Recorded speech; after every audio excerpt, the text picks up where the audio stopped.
कह रहे हैं गोस्वामी तुलसीदास जी, संत और असंत में क्या फर्क होता है वही मैं समझाकर कह रहा हूँ।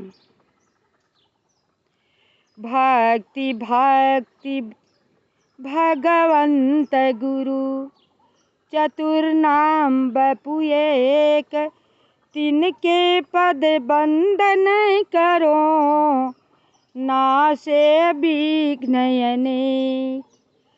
सिया मांडवी उर्मिला श्रुति कीरति बरिबाम, चारु सुवन चारु रतन तुलसी करत प्रणाम।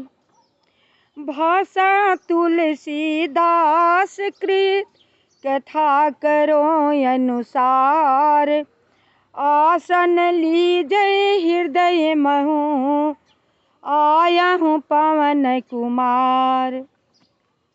आसन लीजै हृदय महु, हृदय में आसन लीजिए पवन कुमार, आया हूँ पवन कुमार। यदि हृदय में आसन हम देते हैं तो जहाँ पर पवन कुमार जी बैठेंगे क्या वहाँ पर पाप टिक सकता है? नहीं, पाप को भगा कर अपने बैठेंगे। अब प्रभु श्री राम जी की कथा सुनेंगे मन चित लगा करके, कहने वाले की भी मदद करेंगे, सुनने वाले की भी मदद करेंगे, क्योंकि राम कथा हनुमान जी को बहुत प्रिय है। जहाँ राम कीर्तन हो, राम चर्चा हो, सत्संग हो, राम कथा हो, वहाँ पर हनुमान जी कहीं से न कहीं से किसी न किसी रूप में अवश्य ही पहुँच जाते हैं। खूब भक्ति भाव से उनका भजन करते हैं और सुनते हैं और सबको कल्याण करते हैं। इसीलिए गोस्वामी तुलसीदास जी बहुत सुंदर ये चौपाई कहे हैं कि आया हूँ पवन कुमार, आसन लीजै हृदय महु आया हूँ पवन कुमार। हृदय में आसन दिए हैं। बंदउ संत समान चिता, हितय न हित नहीं को, अंजलि गत शुभ सुमन जिमि सम सुगंध कर दो। मंगल भवन मंगल हारी, द्रवहु सुदशरथ अजिर बिहारी। कह रहे हैं कि संत को मैं करबद्ध हाथ जोड़कर वंदना कर रहा हूँ। संत तो ऐसे हैं कि उनका न तो कोई मित्र है न कोई शत्रु है। जैसे कि आप अंजलि में गुलाब का फूल लिए हैं भगवान जी पर या शंकर जी पर चढ़ाने के लिए, तो उन पर चढ़ाएंगे तो वो तो सुगंधित होंगे ही होंगे, लेकिन वो फूल का स्पर्श करने से आपकी अंजलि सुगंधित हो जाएगी और आपका शरीर सुगंधित हो जाएगा। वही गोस्वामी तुलसीदास जी भी कह रहे हैं कि संत ऐसे हैं कि सबका कल्याण करते हैं, शत्रु हो या मित्र हो। उनका कोई संत लोग ऐसे होते हैं कि उनका किसी से बैर नहीं होता है, किसी से दुश्मनी नहीं होता है, वो सबका भला ही भला करते हैं, सबका कल्याण ही चाहते हैं।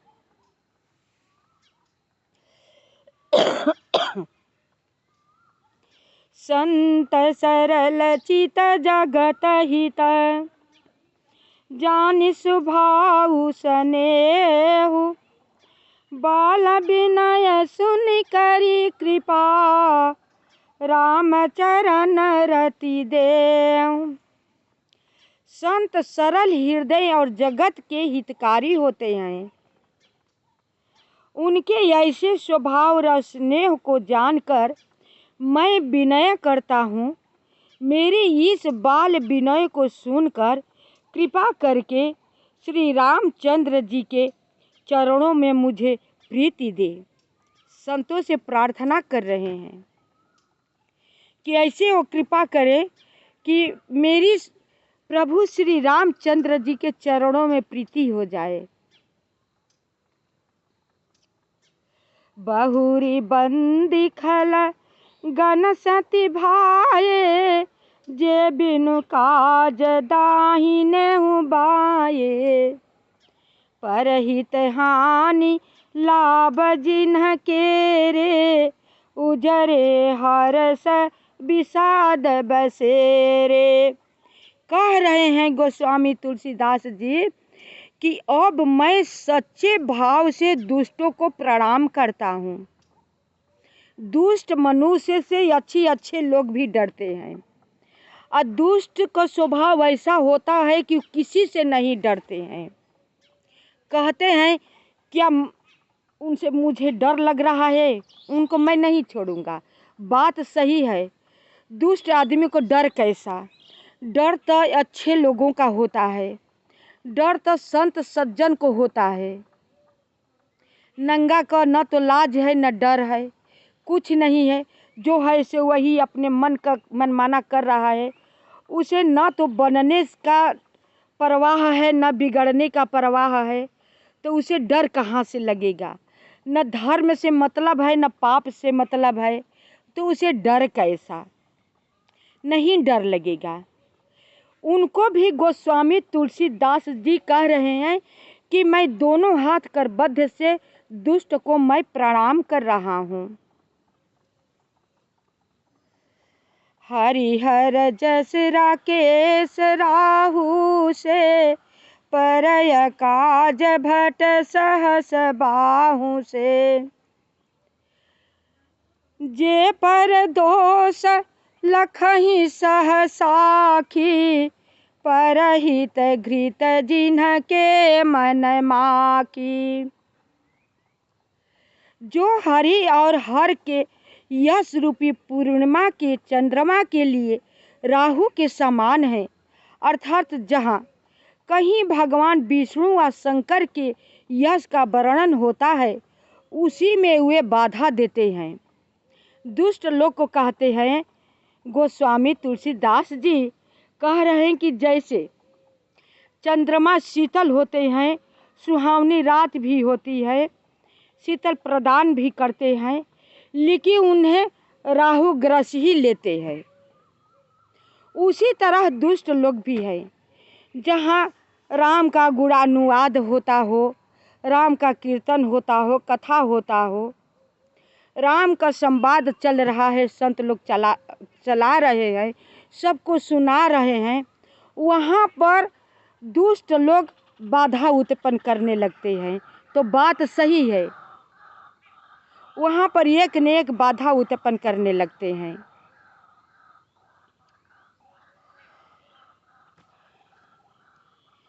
उसी में वे बाधा देते हैं और दूसरों की बुराई करने में सहस्त्र बाहु के समान वीर है। जैसे कि सहस्त्र बाहु बहुत वीर थे, उनका उदाहरण देते हुए गोस्वामी तुलसीदास जी कह रहे हैं कि दूसरों को बुराई करने के लिए शस्त्र बाहु की तरह उनकी बुद्धि है।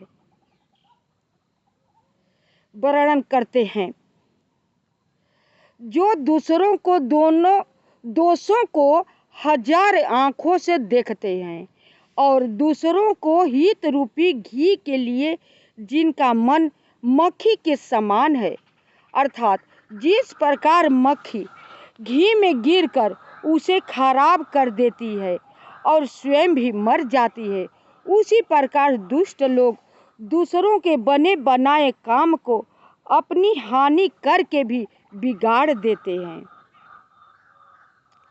कैसे कैसे गोस्वामी तुलसीदास जी समझाए हैं, लेकिन कोई पढ़ेगा, कोई सत्संग सुनेगा और उसको समझना चाहेगा तब ना। अब तो कहीं पर रामचरितमानस होता ही नहीं है, तो बच्चे को क्या सिखाएंगे? अब का बच्चे वो सीखना भी नहीं चाहते हैं, तर्क वितर्क करते हैं, तभी तो बिगड़ जा रहा है, कुछ बनता है नहीं। दुष्ट लोग जो होते हैं हजार नेत्रों से दूसरों की बुराई देखते हैं। सज्जन लोग हैं कि उसकी हजारों बुराइयों को नहीं देखते, एक उसमें गुण है, सद्गुण है, उसको हजार मुख से बड़प्पन, उसको महानता देते हैं, मान सम्मान देते हैं, बड़ाई देते हैं, करते हैं, उनके सद्गुणों को बखान करके कहते हैं। यही संत और असंत में, दुष्ट में और साधु में फर्क होता है। तेज कृषानुरोष महिषेषा अघयाव गुण धन धनी धनेशा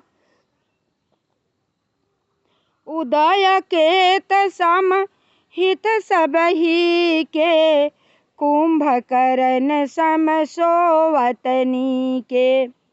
जो तेज दूसरों को जलाने वाले, ताप में अग्नि और क्रोध में यमराज के समान है, पाप और अवगुण रूपी धन में कुबेर के समान धनी है। अब देखिए यहाँ पर कैसे उदाहरण दिए हैं। दुष्ट लोग होंगे, उन्हें बार बार क्रोध आएगा, बहुत क्रोध आएगा। ऐसा क्रोध आएगा कि सोचेंगे सामने वाले कि मैं क्या से क्या बक दूं और क्या से क्या कर दूं। जैसे कि अग्नि में घी जितना ही आप डालेंगे उतनी ही अग्नि जो है प्रज्वलित होती रहेगी, उसी तरह दुष्ट लोग हैं। उसी तरह उनके पास दूसरे के अवगुण रूपी, जैसे कि जितना कुबेर के पास धन है, उनके पास अवगुण है, कुबेर के धन के बराबर उनके पास अवगुण भरे पड़े हैं। वो धनी है, अवगुणों से भरे पड़े हैं, दूसरों को बुराई करने के लिए, दूसरों को बुराई देखने के लिए। जिनकी बढ़ती सभी के हित का नाश करने के लिए केतु पुच्छल तारे के समान है, और जिनके कुंभकर्ण की तरह सोते रहने में ही भलाई है, और सब कुछ बिगाड़ करके खूब निश्चिंत कुंभकर्ण की तरह सो जाएंगे, कहेंगे कि अब मेरा भला हो गया, जो करना चाहा सो हो गया, उसमें भलाई करेंगे, खूब निश्चिंत सो जाएंगे, उनका कोई चीज से परवाह नहीं है। परया काज लगी तन परिहारहीन, जिमहि मऊ पल कृषि दलि गरहीन, बंद उखल जस शेष सरोसा, सहस बदन बरनई परदोषा। जैसे ओले खेती का नाश करके आप भी गल जाते हैं। खेती आपकी बहुत अच्छी खासी पैदा उपजा हुआ है, किसान को देखकर मन हर्षित हो रहा है कि मेरा इस साल खेती बहुत अच्छा हमने किया है, भगवान की कृपा से बहुत अच्छा है। लेकिन उसी समय पत्थर पड़ जाए, बुनी आंधी ओले पड़ जाए तो सब खेती का नाश कर देता है, सब अनाज का फसल को नाश करके और स्वयं अपने भी नाश हो जाता है। उसी तरह दुष्ट मनुष्य को समझाते हुए कह रहे हैं कि दुष्ट मनुष्य उसी तरह दूसरे के काम बिगाड़ कर नाश करके अपना भी नाश कर लेते हैं।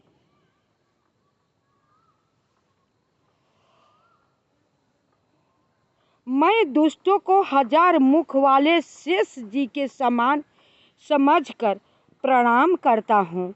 कितना गोस्वामी तुलसीदास जी दुष्ट लोग से डरते हैं, जो पराये दोषों को हजार मुखों से बड़े रोज के साथ वर्णन करते हैं, जो कि हमेशा दूसरों की बुराई ही हमेशा करते हैं, अपने अवगुणों के हमेशा छिपाए रखते हैं।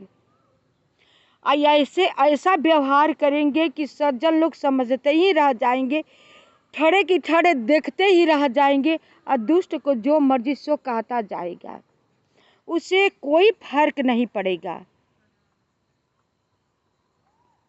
पुण्य प्रणवाऊं पृथ्वीराज समाना, परयघ सुनई सहस दस काना। बहुरी शक्र सम बिनवाऊँ तेहि, संतत सुरानी कही तजेहि। पुनः उनको राजा पृथु, जिन्होंने भगवान का यश सुनने के लिए 10,000 कान मांगे थे। राजा का नाम पृथु था। जब उनके तपस्या से भगवान प्रसन्न हुए, जब वरदान देने के लिए आए ना, तो राजा पृथु ने यही मांगा वरदान कि हमें 10,000 कान दे दीजिए, ताकि कि 10,000 कान से आपको हम कथा सुनेंगे, आपको वर्णन लीला चर्चा जो भी कुछ हो, जहाँ पर आपको कथा 10,000 कान से हम सुना करेंगे। उसी तरह कह रहे हैं गोस्वामी तुलसीदास जी कि दुष्ट लोग दूसरों के पापों को सुनते हैं 10,000 कान की तरह सुन, फिर इंद्र के समान मानकर उनकी विनय करता हूँ, जिनको सुरा मदिरा निकी और हितकारी मालूम देती है। इंद्र भगवान भी लोभी है। उनको देख रहे हैं, कहीं ना तो उनका मंदिर बना हुआ है, न कहीं उनका पूजा होती है, क्योंकि लोभी हैं, हमेशा अपने राज के मध्य में पड़े रहते हैं। कोई किसी तरह तपस्या करेगा, उसे बस उनका यही काम रहता है कि जाओ बाधाएं उनमें डालो, उनका तपस्या में विघ्न बाधा डालो, ताकि मेरे राज्य लेने के लिए तो नहीं न तपस्या कर रहे हैं, बाधाएं डालो। इसलिए इंद्र अमरावती का राजा तो जरूर है, लेकिन उनकी कहीं पर पूजा नहीं होती है। अर्थात देवताओं की सेना हितकारी है, देवताओं के सेना हितकारी हैं, फिर भी उनका ऊंचा स्तर नहीं दिया गया है। बचन वज्र जेहि सदा पियारा, सहस नयन पर दोष निहारा। जिनको कठोर वचन रूपी वज्र सदा प्यारा लगता है, और जो 1000 आँखों से दूसरों के दोषों का देखते हैं, उनको मैं कह रहे हैं कि मैं करबद्ध हाथ जोड़कर प्रणाम करता हूँ कि प्रभु श्री राम जी को मैं वर्णन चरित्र लिखने जा रहा हूँ।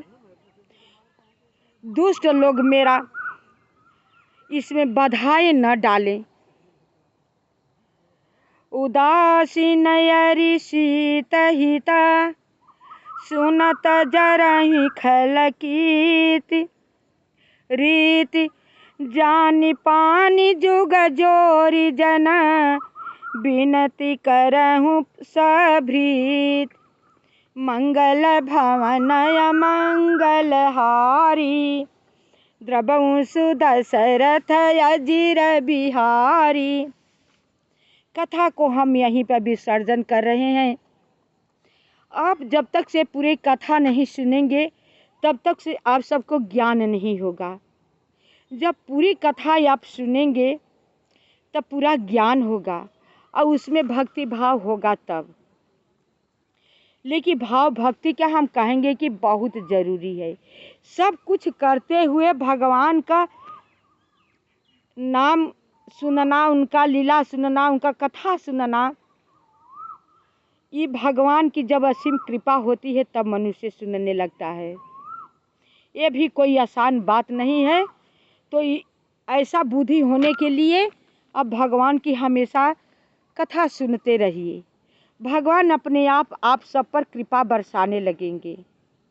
मेरी कथा को सुनकर और लाइक सब्सक्राइब अवश्य कीजिएगा, कमेंट भी कीजिएगा, क्योंकि आप सबका लाइक सब्सक्राइब मेरा मनोबल जो है बढ़ाता है। कमेंट हिम्मत देता है। मुझे बहुत अंदर से खुशी होती है कि आप सब मेरी कथा सुन रहे हैं और कर रहे हैं। कृपा करके आप सबको जब अच्छा लगेगा ना, तो ये बताइएगा कि आप सब कहाँ कहाँ से सुन रहे हैं, कहाँ कहाँ तक से मेरी वीडियो जा रही है, और अधिक मुझे खुशी होगी। शेष भाग अगले वीडियो में।